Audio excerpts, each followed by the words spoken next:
Pak Presiden tuh dengarkanlah suara rakyat, itu benar. Yang sekarang ribut di medsos jangan dikira bohong-bohongan. Enggak, dia yang noise-nya kita buang aja yang noise-nya. Tapi yang keluhan-keluhannya harus didengar gitu. Suara rakyat tuh termasuk perlu reshuffle ya?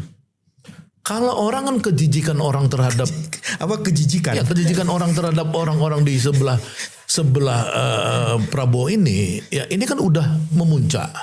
Kenapa? Karena kamu ini siapa? Kalau kamu tuh Jokowi, orang bilang ya udah. Kalau Jokowinya kira-kira maling, pasti anak buahnya sekitarnya maling.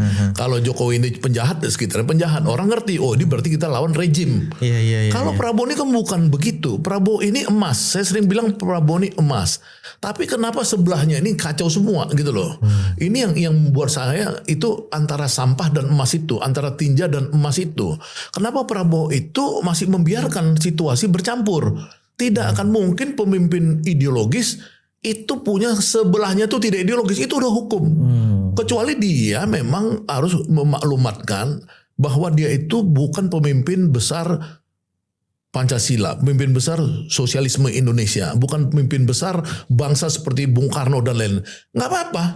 Karena banyak presiden yang memang ya presiden aja, pas-pasan aja gitu loh. Di Indonesia silakan aja, nggak ada ini. Tapi kalau dia merasa dirinya adalah yang akan diukir di Indonesia ini sebagai nama jalan Muhammad Tamrin, Sudirman apa, nanti kemudian hari dia akan menjadi sejarah yang penting, Karena meninggalkan legacy yang dahsyat. Ya dia ambil itu dong, kesempatan itu.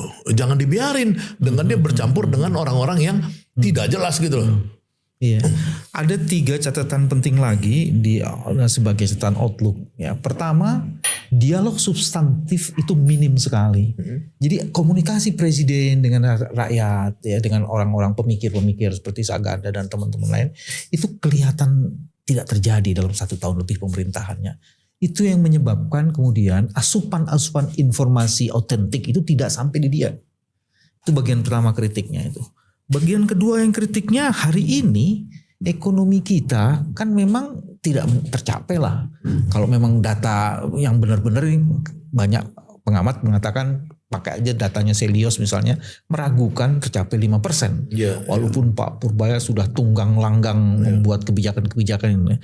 Nah, pertumbuhan ekonomi yang di bawah itu problemnya kan transparansi dan akuntabilitas tidak sungguh-sungguh dijadikan sebagai dasar untuk membangun peta jalan Indonesia itu.